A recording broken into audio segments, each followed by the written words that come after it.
Welcome. Thank you all for joining us today for Famous Writers and Their Pets, Famous Writers and Their Animals.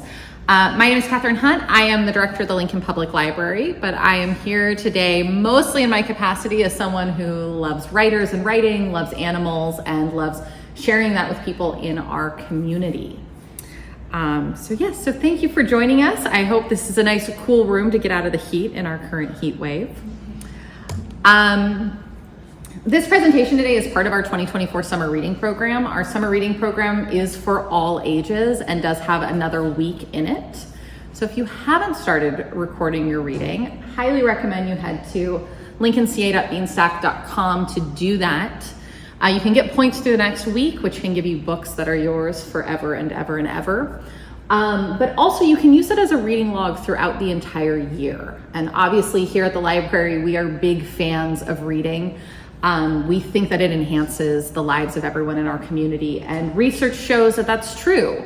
We talk a lot about kids and how reading enhances their academic performance, but for us as adults, we know that reading decreases stress, decreases the impacts of mental illnesses like depression and anxiety, can increase our physical health, increase our empathy, and decrease loneliness and increase our sense of community. So if you're not recording your reading, jump on Beanstack, go ahead and do that. Join our community of readers.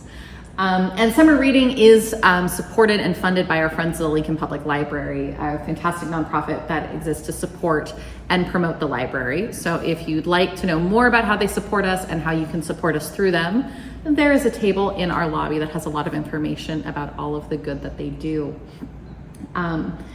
And then, yes, hopefully tonight we are going to talk about some writers. We are going to talk about some animals that those writers loved and wrote about. We're going to have some fun anecdotes. We're going to have a little bit of a discussion about what those relationships with animals did for these writers and how, in many cases, it impacted their writing and the work that they did. There are a lot of writers who love a lot of animals. So if I have forgotten anybody's favorite, please forgive me. We would be here all night to try and do an encyclopedic list. But hopefully it'll give you a fun fact, maybe about a writer you already love. And if not, hopefully you might find a name or two and be inspired to pick up a book by them. We do have books by pretty much, I think, all of these authors in our collection. But before we get started with pets of famous writers, I want to talk about a pet who is far more famous than the author who wrote about him, which is a little white cat known as Penguin. So Penguin appears in a poem that often takes his name. It's a 8-stanza poem, but this is the first one. I am Penguin, my cat, 'tis a like task we are at. Hunting mice is his delight, hunting words I sit all night. This poem is often also titled The Scholar or the Scribe and His Cat, and throughout the poem, the writer continues to parallel his task of trying to find the right words with the antics of his cat, Penguin, who is hunting in the same room in the same building throughout the night while he's working. And I start with this because the connection between writers and animals has been part of human history as long as we've been writing and keeping animals, because this poem comes from a 9th century primer known as the Russianow Primer, actually based in, was written and housed in what is now Poland, but it was written, this poem, in Old Irish. It's one of the oldest pieces that we have in the Old Irish language, by a monk who was certainly educated in Ireland and was traveling at the time.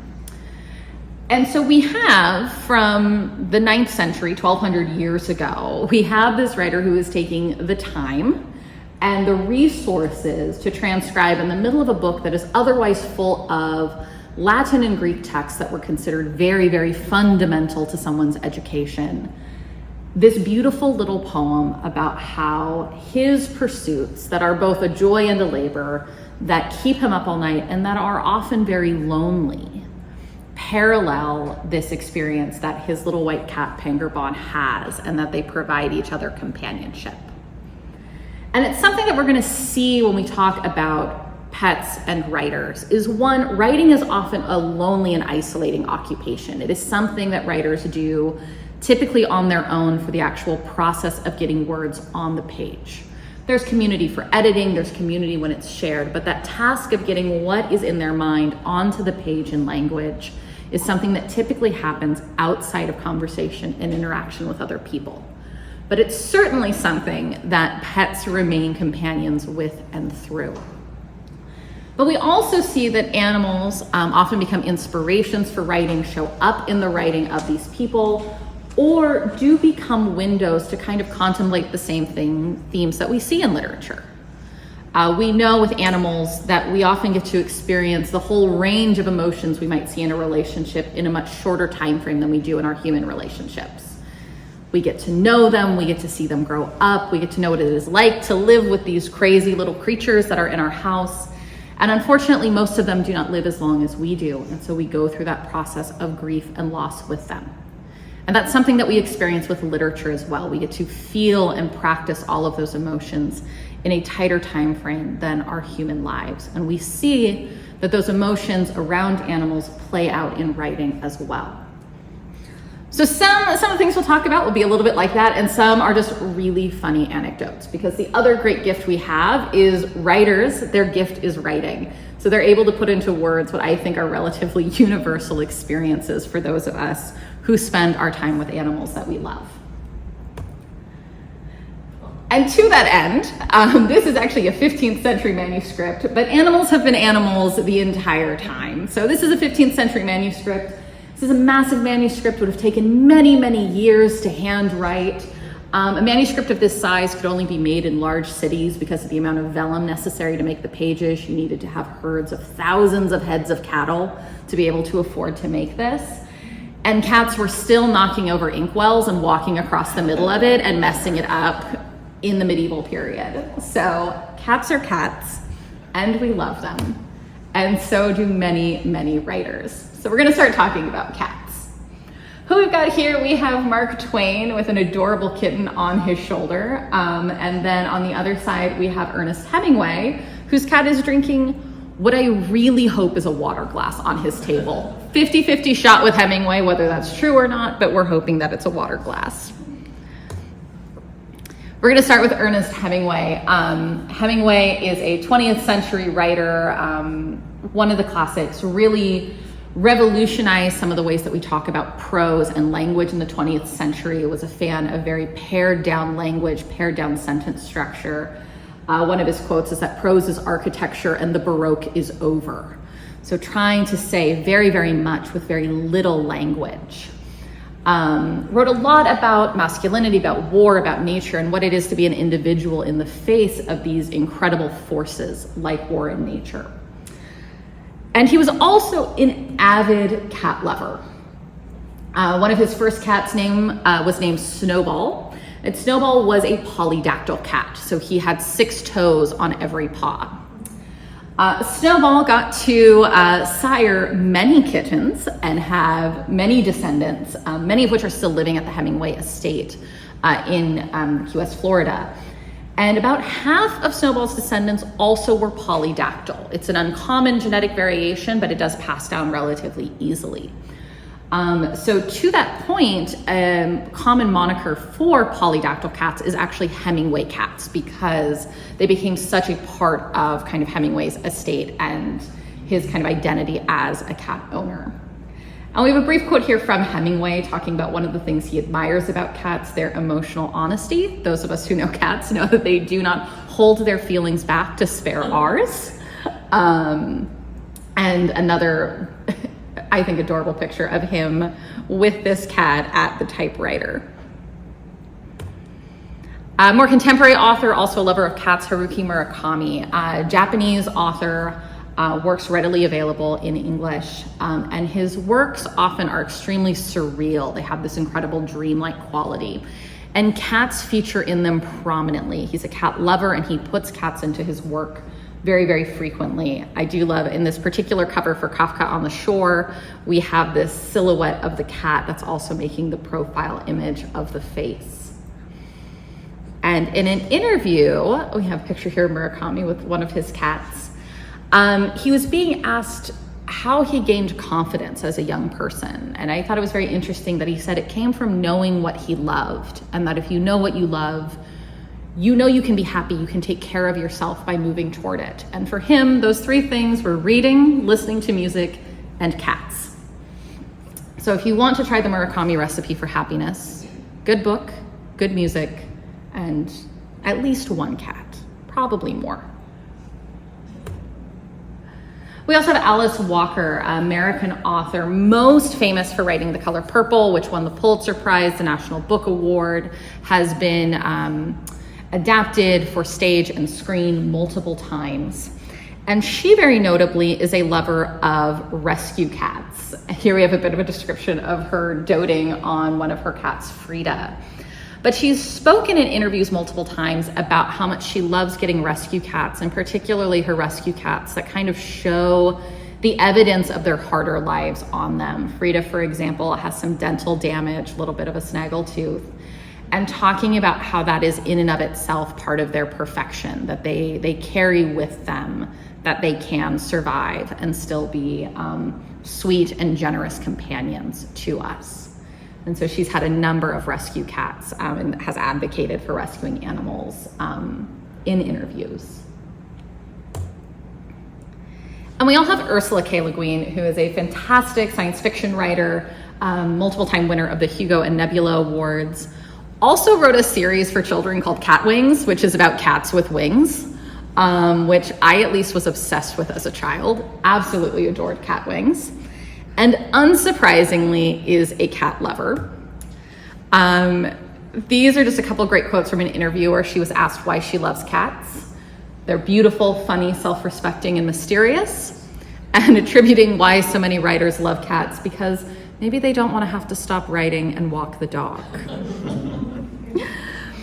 She also wrote, though, about, with cats, you may not have to stop writing and walk the dog, but they certainly let you know if they want you to stop writing. She mentioned that her last feline was named Pardner, also known as Pard, and that he would sleep on her writing desk next to her computer. And that if she began to get emotional about what she was writing, he would wake up, walk over, and lay across her hand and mouse so that she had to stop. So, don't have to take them for walks, but they certainly know how to interrupt what one is doing. And there are many, many, many other authors who have written about cats, who have loved cats. T.S. Eliot writing Old Possum's Book of Cats. Judy Blume was a cat lover. I do love Gillian Flynn, who wrote Gone Girl and a number of tense psychological thrillers, apparently is a lifelong lover of black cats in particular. She always has a black cat. Not because they're spooky, but because it is her belief that they are the sweetest and cuddliest of all of the cats. Another piece that I really love is Raymond Chandler wrote a letter about his cat Taki to a friend, which I'm going to read an excerpt from because I think for any of us who have lived with cats, it is magnificently compiles what it is to live with a cat and love them. And so it begins, "Our cat is growing positively tyrannical. If she finds herself alone anywhere, she emits blood-curdling yells until somebody comes running. She sleeps on a table in the service porch and now demands to be lifted up and down from it. She gets warm milk about 8 o'clock at night and starts yelling for it at 7:30. When we have company, she looks them over and decides almost instantly if she likes them. If she does, she strolls over to them and plops down on the floor just far enough away to make petting her a chore. If she doesn't like them, she sits in the middle of the room, casts a contemptuous glance around, and proceeds to wash her backside." But beyond just cats, many, many authors also love dogs, man's best friend. We have two authors here. We have Morris Sendak, author of Where the Wild Things Are, and then we also have Donna Tartt, author of The Goldfinch and The Secret History, with two of their canine companions. Another dog lover was Gertrude Stein. Gertrude Stein was a writer in the early 20th century, ran a salon in Paris, is often perhaps better known for the other artistic voices that she and her partner promoted through her salon, which included people like Picasso, T.S. Eliot, and Ernest Hemingway, who we talked about before. But she was also an incredibly experimental writer who wanted to push the boundaries of what we did with language. And one of the things that's interesting is she and her partner Aristophanes had a number of white poodles. They got their first white poodle and named him Basket. When Basket the first passed on, they got another white poodle and named him Basket 2, who was followed by Basket 3. So this is Gertrude Stein with Basket, I believe the first.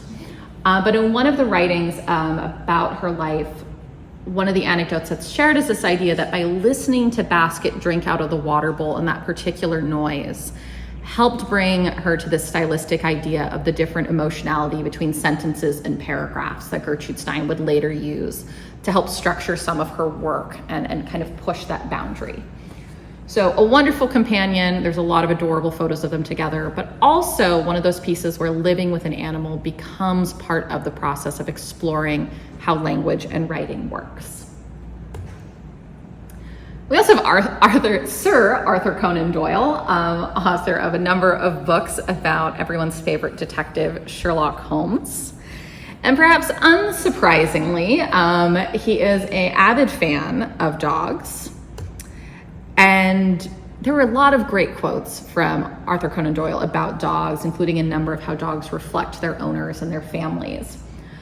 But I pulled this one from one of my favorite stories about him, which is he ended up playing defense attorney for his dog in a case of stolen or mistaken identity. So his dog was accused by a farmer about a mile down the road of harassing his sheep and killing his sheep. And in fact, the judiciary had recommended that his dog be euthanized for this crime of harassing farm animals.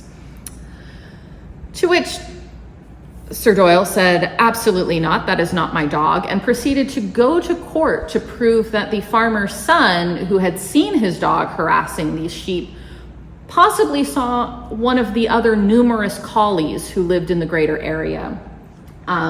One, because his dog would have had to go more than a mile passing other herds to do this, but also because the young boy's eyewitness account was about a dog 10 yards away running away and saying that he had noticed the distinctive white spot on the dog's nose. And there's a great line recounted in the newspapers from the time of, "And sir, is it not difficult to see a dog's nose when it is running away from you?"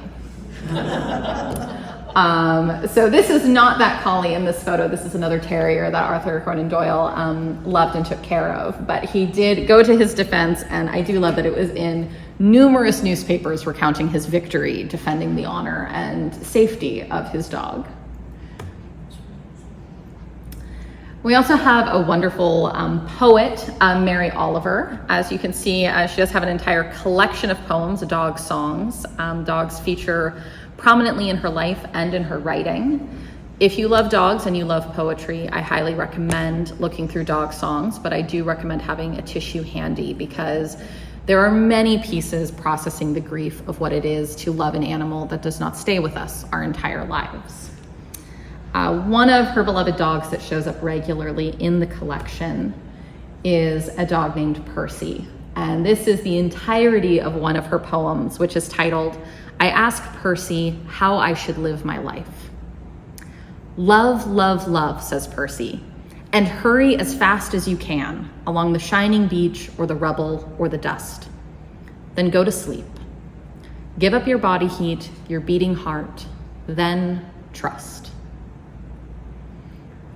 And so this is one of those pieces where we see our relationships with animals being something that writers work through to talk about some of these universal experiences.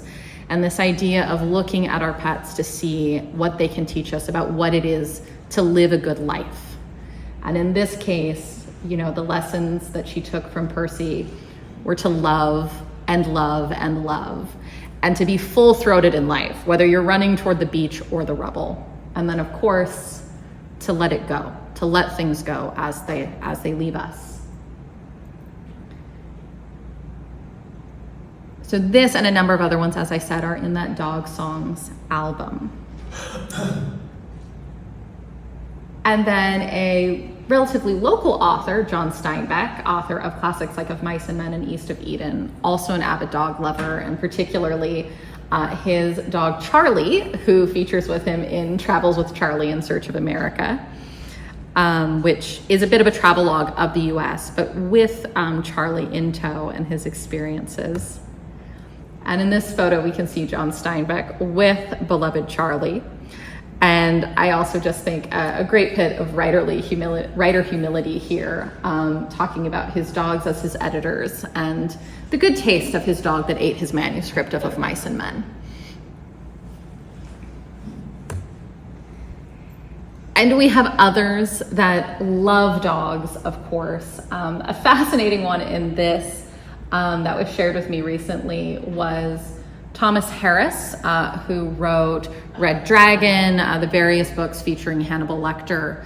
And in one of the introductions to Red Dragon, he talks about his experience trying to find that story and staying in a house in the Mississippi Delta and going for walks at night outside of this house, trying to find these characters, trying to find this story, and adopting a pack of half-feral dogs that he ended up feeding all winter. And with them, slowly in these walks with these dogs, finding the characters not just of Will Graham, but also of Dr. Hannibal Lecter.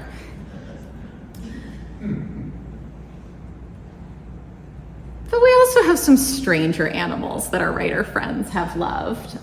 We have here Muriel the goat with just the edge of George Orwell's face, and then we also have Flannery O'Connor with one of her beloved peacocks.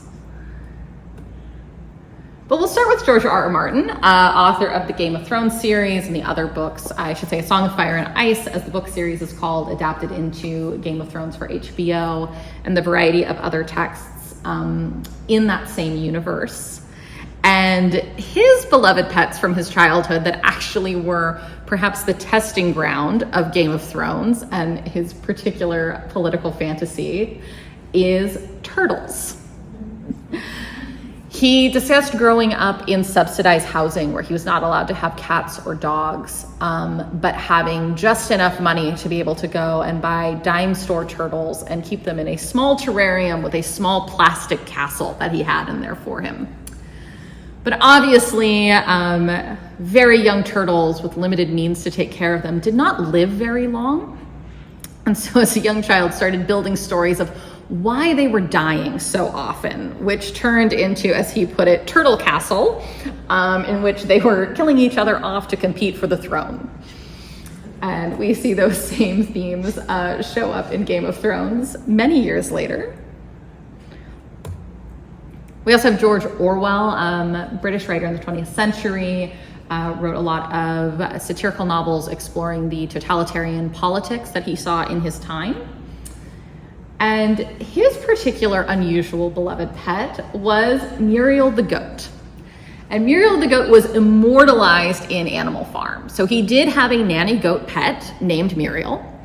And in Animal Farm, there is a Muriel the goat who is given the gift from the writer of being able to read somewhat better than the dogs and sharing that writing with the other animals that she knows. And then this is a picture of the real life Muriel.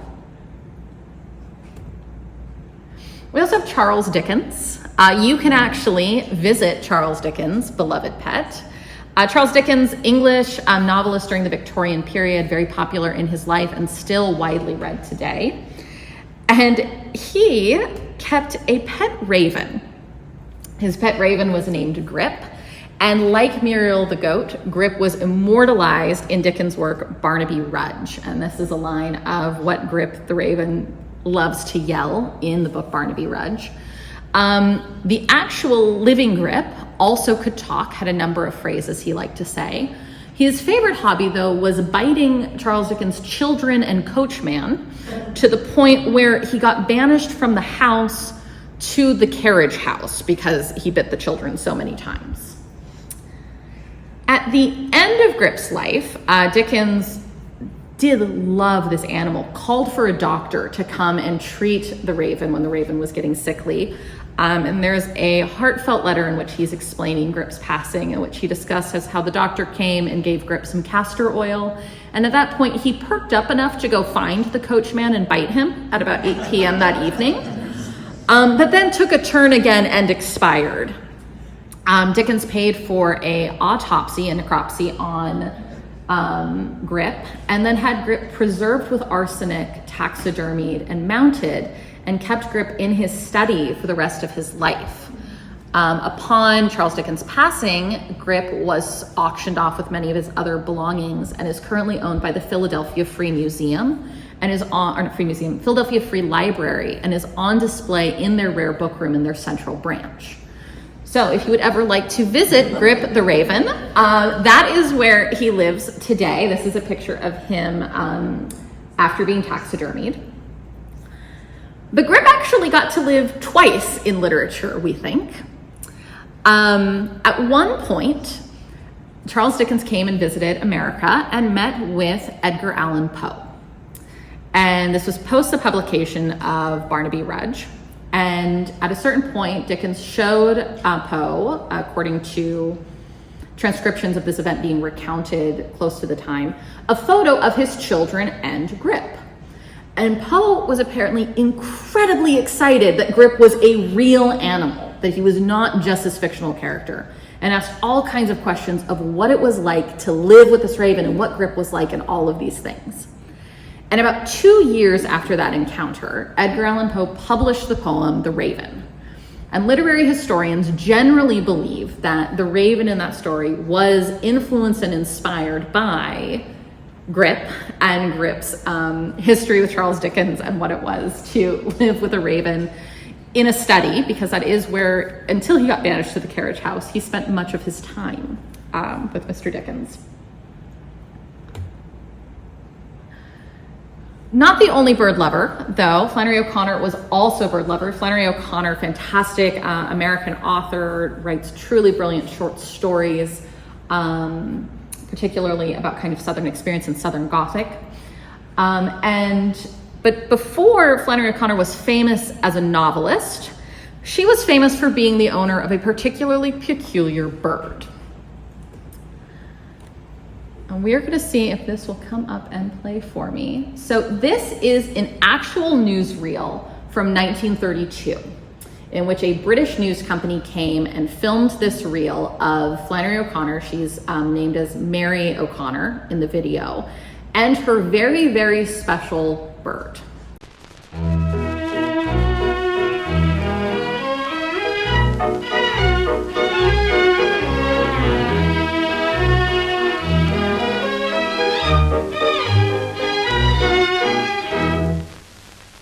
Here's Mary O'Connor of Savannah, Georgia, holding the only chicken in the world that actually walks backwards. When she advances, she retreats. To go forward, she goes back. When she looks ahead, she's going astern. And when she arrives, she's really leaving. But when our trick cameraman started out, he found he could make 'em all do it. Look at this duck. She won't let any chicken call a foul on her. And good old Bossy. This must be what folks mean when they talk about going back on the farm. Even the old gray mare that ain't what she used to be gets the notion. Naturally, with autos ready to bump them in the rear, they're backward about coming forward. Such grace. Just like a canal boat. Well, all's well that ends well, if it's the right end.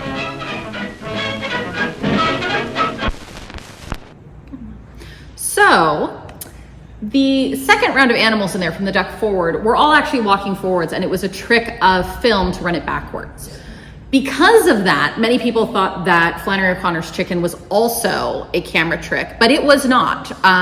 She recounts, and it's documented elsewhere, that she really did have a chicken that could walk forwards and backwards, and she spent a lot of time training it to walk backwards on command so she could show people. And this is a great quote in which she talks. She had a lifelong interest in birds. So she had many peacocks on her property. She absolutely loved them. She had other, I believe she had an emu, but she had many chickens. She loved to collect unusual looking chickens, and she also made clothes for them. And my favorite is this discussion of her gray bantam named Colonel Egbert, whom she made a white peak coat with a lace collar and 2 buttons in the back. Birds are not the most unusual of the pets that we see. Patricia Highsmith, incredible author of incredibly tense, atmospheric stories that make great movies. Notably, I believe all of these have been adapted, but notably The Talented Miss Ripley has been adapted many, many times, including very recently by Netflix. And she was a cat person. If you look her up, you will see a discussion of her love of cats. But what was a bit more unusual was her love of snails.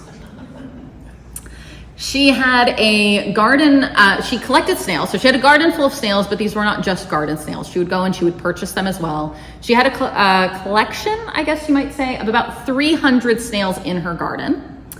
There are multiple stories of her going to parties with a purse full of snails and a head of cabbage for them and bringing them out to show her friends and fellow party guests. And notably, when she emigrated to France from Britain, the French authorities said that she was not allowed to bring her snails. Those were not permissible imports. And she actually snuck many of them, smuggled them into the country in her bra. Apparently, she could move 20 at a time crossing the border in that manner. And they feature in her writing as well. She has an entire story, The Snail Watcher, and they show it many, many times. In a very kind of visceral way, you know, the way that all of us, when I say the story, go, oh, like there's this visceral tenseness around them that appears in her work as well, even with her love of these creatures and writing at length about how fascinating she found them and, you know, risking international censure to bring them with her into France.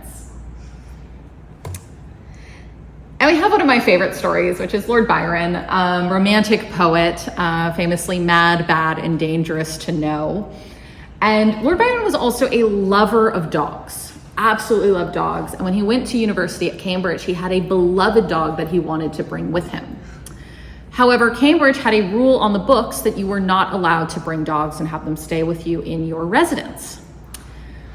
So Lord Byron walked down to a local fair and bought himself a tame circus bear and walked it back into the square at Cambridge on a leash and proceeded to have it live with him the rest of his time there, because there was no rule against bears at Cambridge.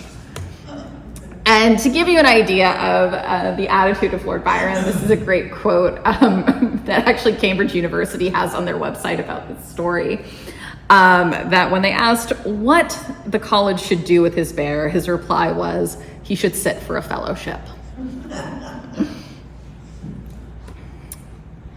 And the last bit that I'm going to leave us all with is another famous pet that isn't really a famous pet of a famous writer. So this is James Latwell's hashtag Not My Cat. James Latwell is a good friend of the library. He's an incredible thriller writer based locally, writes fantastic books, and is just an incredible part of the writing community, supporting other writers. He supports our young writers here, doing workshops for our youth writing contest to help our young writers structure their short stories so they can submit those. But notably, a while ago, this cat started showing up in his house. And it is not his cat. It is a neighbor's cat who decided that his house was her favorite house. She was no longer going to wait outside. She was going to come in through the dog door and knock things off the counter and sleep in the beds and be a cat. And so James Latwell has a great series of blog posts and social media posts about Not My Cat. And the deal that they've struck is she's allowed to come hang out in their house as long as she helps promote his books. So here she is doing her job, promoting Bury the Past, and yeah, just an absolutely, absolutely adorable little feline. And we will end with Lord Byron's bear. Yeah, happy to answer any questions, or if anybody has a fantastic author and pet story that didn't make it in here that you want to share, we're all ears. Yes. I can't help but notice a lack of reptiles in representation here. That is Do true. you have a counterexample of an author with a reptile? And if not, why are reptiles not conducive to the life of writing? So the only reptile we have is George R. R. Martin and his turtles. Oh, that's right. And I don't know if I would say that reptiles are not conducive to a life of writing. What I do think is interesting, though, is, of course, to do this, we're telling stories about people who tell stories about their animals, right? So not everybody's comfortable with reptiles. And so when you do the research to try and discover what writers had cool pets, there are lots and lots and lots of lists. Lots of people have compiled source documentation about dogs and cats, because a lot of us have dogs and cats. So I don't know whether it's that authors don't have reptiles so much as are we telling the stories? How far buried are those stories about them and their reptiles? But if you can find one, send me one. Let's take a look.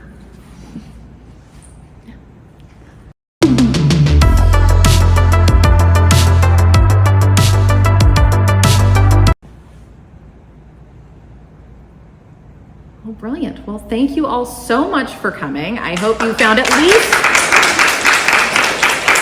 one fun animal story to share with someone you know. I'm telling everyone about Highsmith's snails. Like, no one's getting out of a conversation with me without knowing that one. And brilliant, and stay cool. Thank you so much for coming.